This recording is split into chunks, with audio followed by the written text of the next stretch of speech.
Good morning. Welcome to another edition of Coffee with Tea.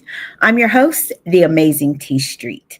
Today's topic is so timely because I'm going to speak from experience.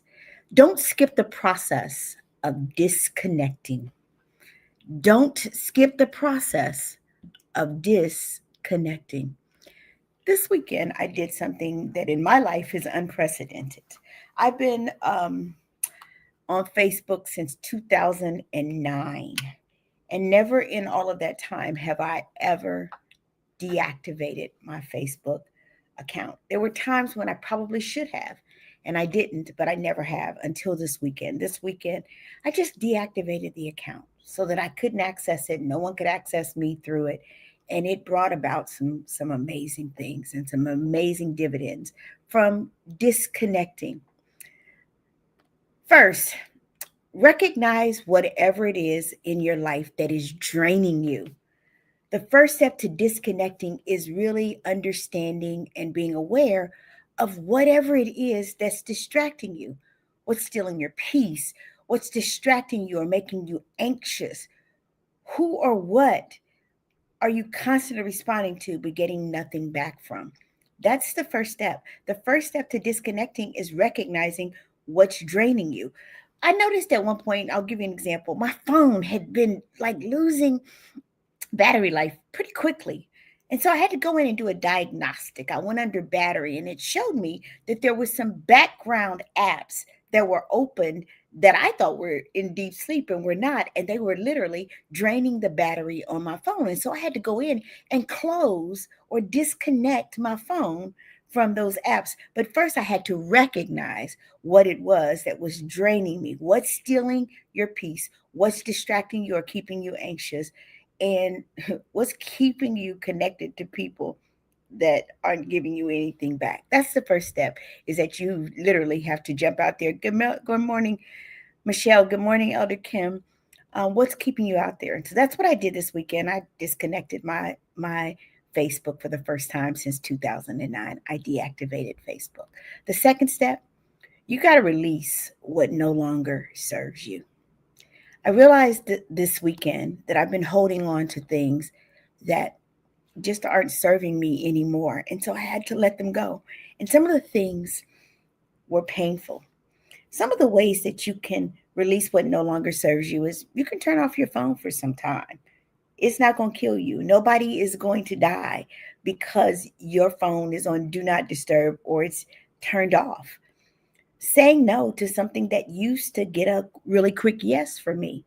This weekend, I didn't say yes to anything.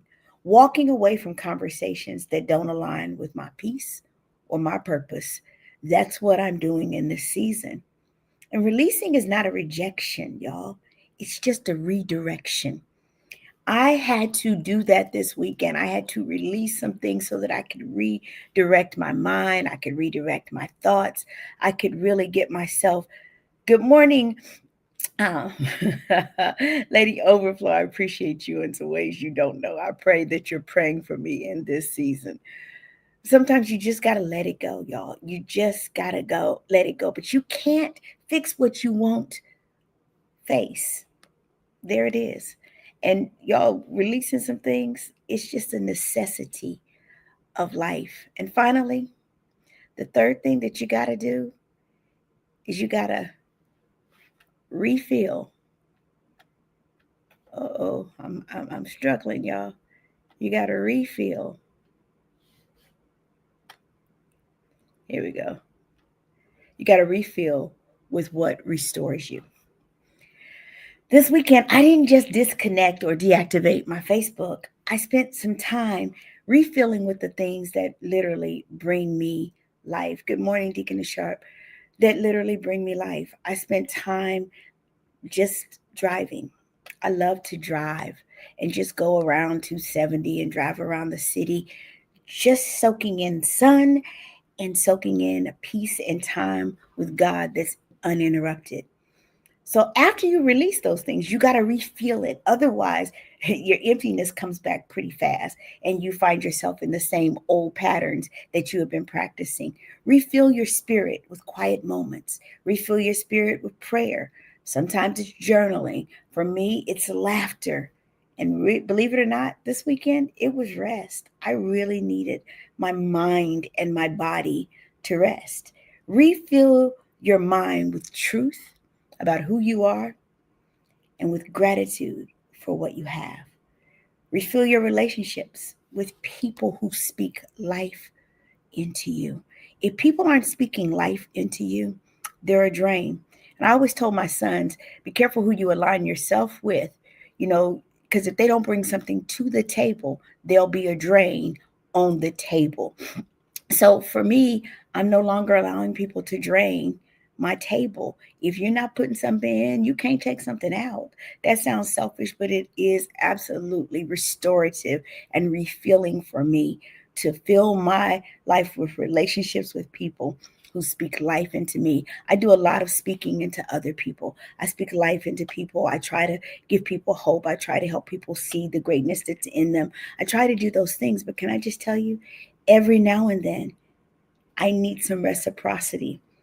There's a song, Lauryn Hill, one of my favorite lines from Lauryn Hill is, tell me who I have to be to gain some reciprocity. Yeah, it is what it is. So today I came on to tell somebody, don't skip the process of disconnecting. Recognize what's draining you, release what no longer serves you, and refill with what restores you. And guess what? If you can do those things, you will come back stronger and better for the fight that is in all of our lives. All of us wrestle, not against flesh and blood, but we wrestle. And so you are ready for the fight when you can do those things. I'm the amazing T Street, but you know what? There's absolutely positively nothing amazing in me that's not in each. Good morning, Erica, and every one of you. So today, I just want to encourage you, if you haven't done it in a long time, take some time to just disconnect and watch what happens. Have an amazing day.